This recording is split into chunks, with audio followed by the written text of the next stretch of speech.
बहू, कल सुबह मेरे मायके से चाचा चाची जी आने वाले हैं गांव से। 2 दिन रुकेंगे वे लोग। अपने बेटे के लिए लड़की देखने आ रहे हैं, इसलिए उनका कमरा और घर को अच्छे से सजा कर रखना।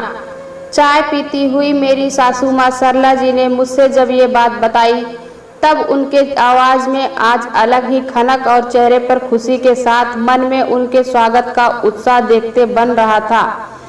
तब वहीं पास बैठे मेरे ससुर जी, जो चाय पीने में माँ जी का साथ निभा रहे थे, ने धीरे से सासू माँ की चुटकी लेते हुए कहा, देखो बहू, कोई कमी न रह जाए स्वागत में, इसलिए एक एक चीज और काम को ध्यान से रखना और करना, वरना तुम्हारी खैर नहीं। क्यों श्रीमती जी, हद करते हैं आप भी। हर बात में मजाक सूझता है आपको। मुझसे अच्छे से पता है आप मेरे चाचा को पसंद नहीं करते। साड़ी का पल्लू घुमाकर माँ जी ने पापा जी के मुंह पे फेरकर दोनों हाथ मोड़ लिए और दूसरी तरफ देखने लगी। अरे भाग्यवान, मैं तुम्हारे चाचा से नहीं, उनकी हरकतों से नफरत करता हूँ। बाकी तो कोई बात नहीं, आपकी खुशी में ही हमारी खुशी है। अच्छा चलता हूँ, तुम सारा इंतजाम देख लेना। कुछ बाजार से चाहिए तो बता देना, लेता आऊँगा। इतना सुनते ही माँ जी खुशी से उछल पड़ी। उन्होंने तुरंत मुझसे कहा, बहू जरा एक पेपर पेन लेकर आना, सामान की लिस्ट बनानी है। व्हाट्सएप के ज़माने में वो आज भी कागज़ पेन के इस्तेमाल को वरीयता देती हैं, क्योंकि डिजिटल दुनिया उनकी नज़रों में खराब है। खैर, मैं बैठ गई उनके पास कागज़ पेन लेकर। अब उन्होंने काजू की नमकीन, ड्राई फ्रूट्स, रसमलाई इत्यादि समेत ढेरों फल मिठाइयों का लिस्ट बना दी। अगले दिन सुबह सुबह ही उठकर कमरे की साफ सफाई में हम सब, यानी माँ जी, मैं और बाई, तीनों लग गए। लाख मना करने पर भी वो नहीं मान रही थी। मैंने कहा, माँ जी मैं कर लूँगी, आप बैठ जाइए, वरना घुटनों का दर्द बढ़ जाएगा। लेकिन मेरी सुने कौन। अंत में मैंने ही खामोशी का चादर ओढ़ लिया और मिले दिशा निर्देश अनुसार काम पर लग गई। माँ जी ने घर पर का कोना कोना सजाते हुए कहा, बहू तुम जानती नहीं, ये सब मैं तुम्हारे लिए कर रही हूँ, ताकि चाचा चाची गांव जाकर तुम्हारी तारीफ करें। फूलदान में फूल लगाती मैं उनकी बातें सुनकर आश्चर्यचकित उनको देखने लगी कि ये सूरज पश्चिम से कब निकला। माँ जी और मेरी तारीफ, बढ़िया जुमला है ये तो। जो इंसान मेरे मायके के रिश्तेदारों से मेरी शिकायत करता है, उसे कब से मेरी तारीफ की चिंता होने लगी।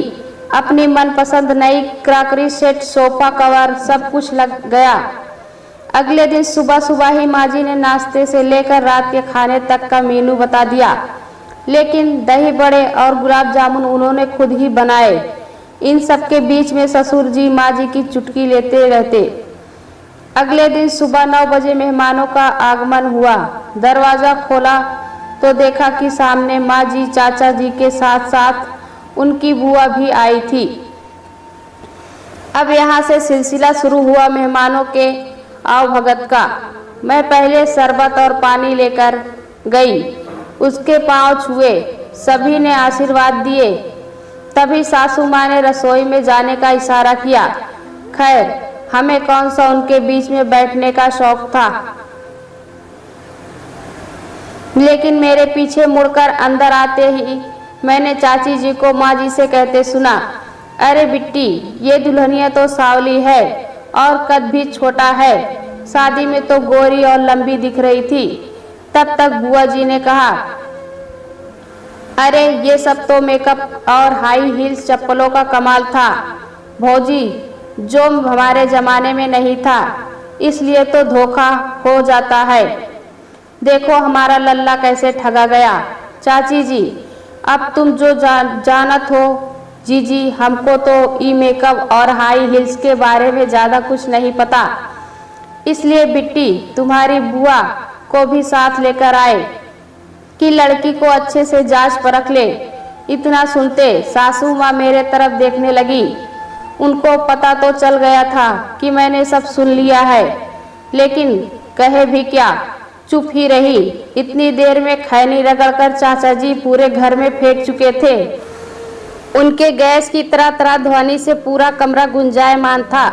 बीच बीच में हूँ हाँ करते हुए कहते, आज तो बहुत गैस बनी है, कह देते। शाम तक बाथरूम की हालत सरकारी शौचालय की तरह हो गई। चाची जी ने खांसी के बलगम और बुआ जी ने नाक के सब बाथरूम के बेसिन में पड़ा घर में उन लोगों की मौजूदगी की गवाही दे रहा था।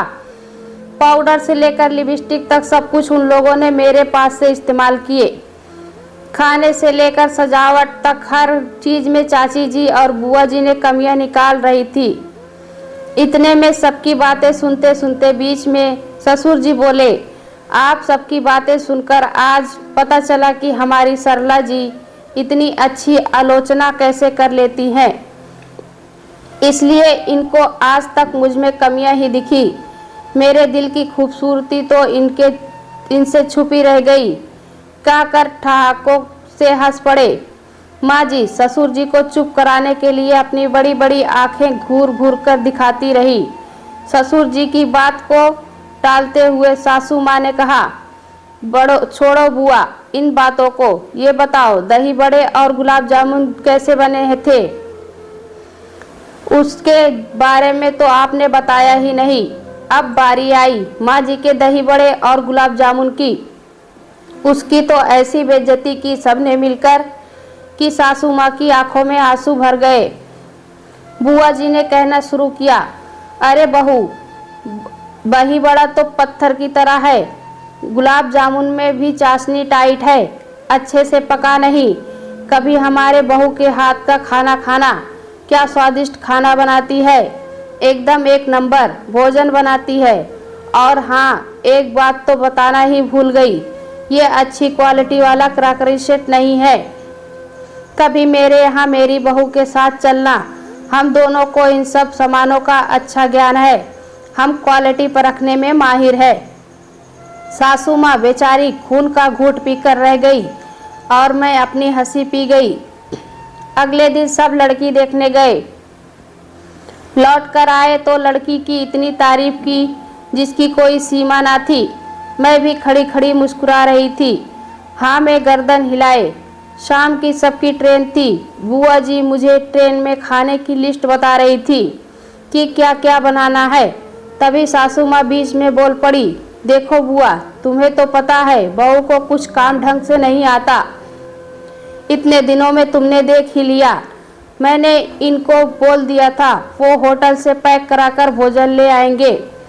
वैसे एक बात बोलूं, मुझे मेरी बहू का ही हाथ का खाना ही अच्छा लगता है और मेरी बहू ही मुझे सबसे अच्छी लगती है, क्योंकि इसको अपनी कड़वी चार बातें सुनाकर इसका मैं दिल दुखाती हूँ और ये मुस्कुराकर मेरे पाँव दबा मेरा दर्द भगाती है।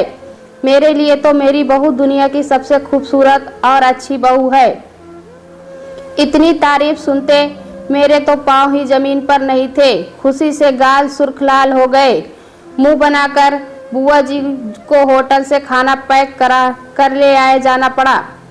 शाम को उन लोगों के जाते ही माँ जी रसोई में आई। मैं रसोई का बिखरा सामान समेट रही थी और मुझे बोला, बहू तुम अपने कमरे में चलो, मैं आती हूँ। इतना सुनते अब गाल के साथ मेरा पूरा चेहरा लाल हो गया। धड़कनों की गति तेज हो गई।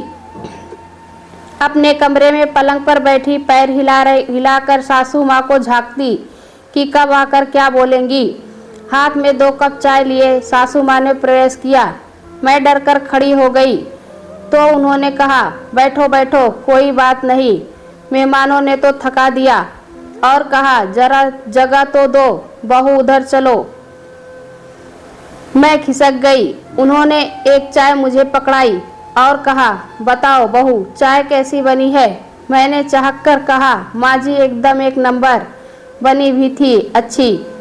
इतना सुनते तो उन्होंने अपने दिल का दर्द कहा, बोलो बहू, तो जरा दही बड़े और गुलाब जामुन कितने अच्छे बने थे। देखो सच सच बताना।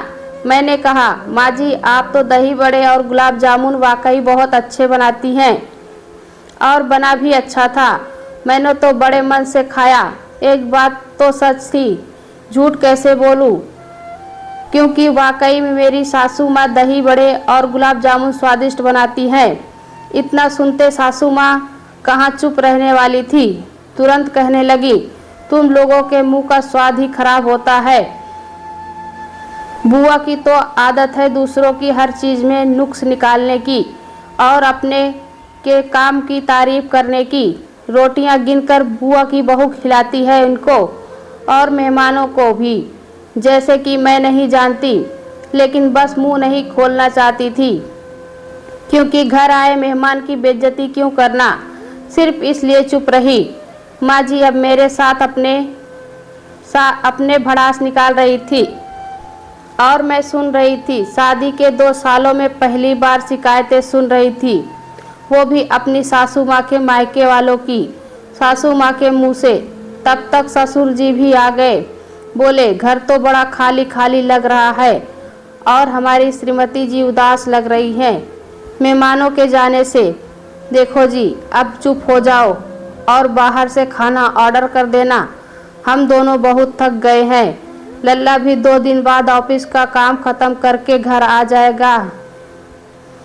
अगले दिन सुबह फिर ससुर जी सारी बात मेरे पति देव से बता जोर जोर से हंस रहे थे, जिसे सुनकर माँ जी तुनक कर बोली, चुप भी कीजिए, ऐसे मेहमान ना ही आए तो अच्छा है, मैं तो अब माँ को मना कर दूंगी। अगले दिन नानी जी का फ़ोन आया, बोलने लगी, अरे बुआ को तूने विदाई में साड़ी नहीं दी, बड़ी नाराज़ थी, बोली अब ना जाऊंगी सरला के घर। माँ जी ने कहा, हाँ माँ बहुत अच्छी बात, बुआ से कहिए कि टिकी रहे अपनी बात पर, कोई ज़रूरत ना आवे कि हमारे घर। मेरी बहू को तो 1 रुपया ना रखा उन्होंने हाथ पर, लेकिन बेचारी की शिकायत की झोला भर के और खुद को विदाई चाहिए। जाने दे बिटिया, तू तो जानती है उनका बर्ताव कैसा है, अपना ख्याल रखना, अच्छा फ़ोन रखती हूँ। नानी ने फ़ोन रख दिया। बाद में बुआ का फ़ोन आया, बताया कि पहुँच गए। उन्हीं से पता चला कि लड़की वालों ने इन लोगों के यहाँ शादी करने से मना कर दिया। माँ जी ने लहले पे दहला दे मारा, क्या कह रही हो बुआ, इसीलिए तो मुझे मेरी बहू बहुत प्यारी है, वरना अजब गजब मेहमान से लेकर सास की डांट डपट कौन बहू बर्दाश्त करेगी। रखती हूँ बुआ। इधर मैं मन ही मन खुश थी कि चलो मेरी सासू माँ ने अपने मायके वालों के सामने मेरी तारीफ की, और सोचने लगी अच्छा हुआ जो घर में ये सब अजब गजब मेहमान आए। दोस्तों कहानी अच्छी लगी तो कमेंट में बताएं। अगर चैनल पर नए हैं तो एक लाइक और सब्सक्राइब ज़रूर करें।